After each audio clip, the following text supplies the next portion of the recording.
पाठ 14 अविकारी शब्द अव्यय इंडेक्लिनेबल वर्ड्स।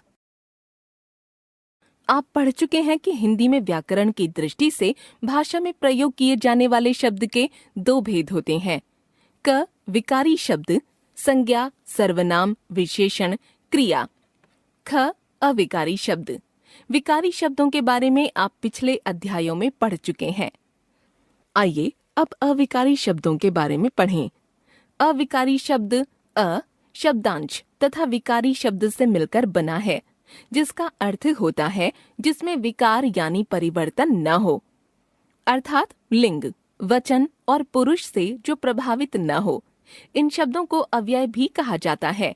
अव्यय का अर्थ है जिसका कुछ भी व्यय न हो, अर्थात ऐसे शब्द जिनका वाक्य में प्रयोग होने पर रूप न बदले, जैसे इधर, और, परंतु, किंतु आदि। अतः हम कह सकते हैं जिन शब्दों में लिंग, वचन, काल, पुरुष आदि के कारण कोई परिवर्तन नहीं होता, उन्हें अविकारी शब्द या अव्यय कहते हैं। अव्यय 1 क्रिया विशेषण, 2 संबंध बोधक, 3 समुच्चय बोधक, 4 विस्मयादि बोधक, 5 निपात। 1 क्रिया विशेषण एडवर्ब।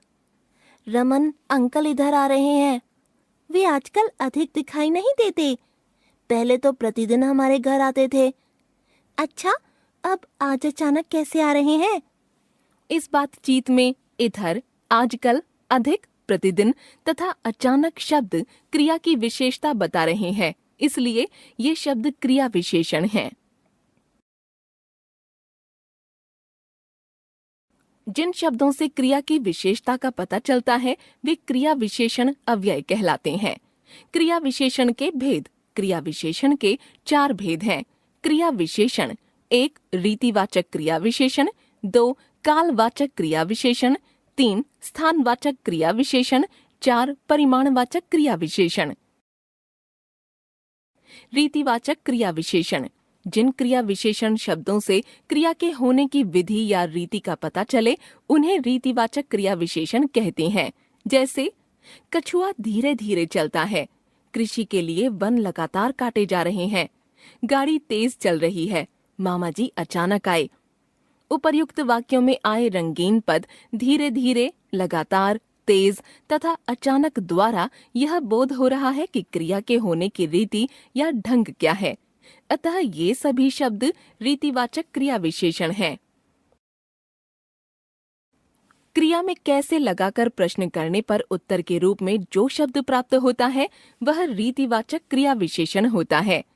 रीतिवाचक क्रिया विशेषण के अन्य उदाहरण हैं एकाएक, सहसा, सुखपूर्वक, झटपट, ध्यानपूर्वक, सचमुच, अवश्य, कदापि, अकस्मात, टुकड़े टुकड़े, हंसते हंसते, धीरे से आदि।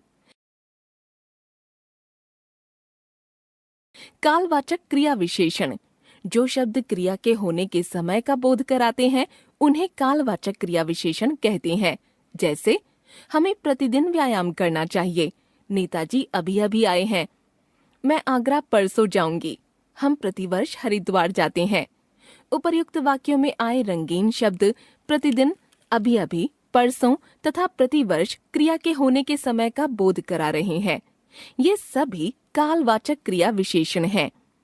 क्रिया में कब लगाकर प्रश्न करने से उत्तर में जो शब्द प्राप्त होता है वह कालवाचक क्रिया विशेषण होता है। कालवाचक क्रिया विशेषण के अन्य उदाहरण हैं जब, कब, अभी, तभी, सदा, तत्काल, तुरंत, शीघ्र, निरंतर, पहले, पीछे, घड़ी घड़ी, अब, फिर, पूर्व, पश्चात, नित्य, दिन भर, प्रातः, हर बार आदि।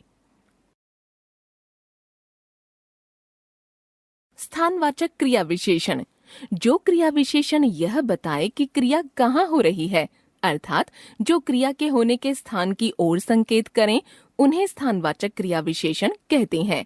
जैसे आप यहाँ बैठिए, ऊपर चलो वहाँ बात करेंगे, चारों ओर फैली गंदगी को साफ करवाइए, ये युवक सड़क पर इधर उधर घूमते रहते हैं। उपर्युक्त वाक्यों में आए रंगीन शब्द यहाँ, ऊपर, चारों ओर तथा इधर उधर से क्रिया के घटित होने के स्थान का बोध हो रहा है। अतः ये सभी स्थानवाचक क्रिया विशेषण शब्द हैं। क्रिया में कहाँ लगाकर प्रश्न करने पर उत्तर के रूप में जो शब्द प्राप्त होता है वह स्थानवाचक क्रिया विशेषण होता है। स्थानवाचक क्रिया विशेषण के अन्य उदाहरण हैं बाहर, भीतर, साथ, दाहिने, बाएं, किधर, इधर उधर, उस ओर, इस ओर, नीचे आदि। परिमाणवाचक क्रिया विशेषण। जिन क्रिया विशेषण शब्दों से क्रिया की अधिकता, न्यूनता आदि परिमाण का बोध हो उन्हें परिमाणवाचक क्रिया विशेषण कहते हैं। जैसे उतना खाओ जितना आवश्यक हो, उसके पास पर्याप्त धन है, वह बहुत पढ़ता है, प्रसाद थोड़ा थोड़ा मिलेगा। उपर्युक्त वाक्यों में आए रंगीन शब्द उतना, जितना, पर्याप्त, बहुत, थोड़ा थोड़ा क्रिया के परिमाण का बोध करा रहे हैं, इसलिए ये परिमाणवाचक क्रिया विशेषण हैं। क्रिया में कितना लगाकर प्रश्न करने पर उत्तर के रूप में जो शब्द प्राप्त होता है वह परिमाणवाचक क्रिया विशेषण होता है। परिमाणवाचक क्रिया विशेषण के अन्य उदाहरण हैं अति, अत्यंत, अधिक, बहुत, कुछ, स्वल्प, लगभग, सर्वथा, थोड़ा थोड़ा, काफी, ठीक आदि। क्रिया विशेषण और विशेषण में अंतर। कुछ शब्द क्रिया विशेषण और विशेषण दोनों के लिए प्रयोग किए जाते हैं, जैसे तेज, बहुत आदि। यहाँ यह ध्यान रखना जरूरी है कि संज्ञा व सर्वनाम की विशेषता बताने वाले शब्द विशेषण कहलाते हैं तथा क्रिया की विशेषता बताने वाले शब्द क्रिया विशेषण कहलाते हैं। जैसे क्रिया विशेषण बच्चा बहुत रोता है, बहुत क्रिया विशेषण, रोता है क्रिया विशेषण। आज बहुत बारिश हुई, बहुत विशेषण, बारिश संज्ञा।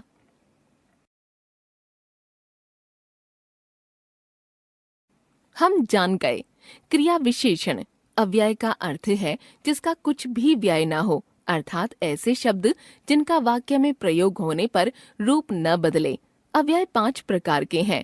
1 क्रिया विशेषण, 2 संबंध बोधक, 3 समुच्चय बोधक, 4 विस्मयादि बोधक तथा 5 निपात।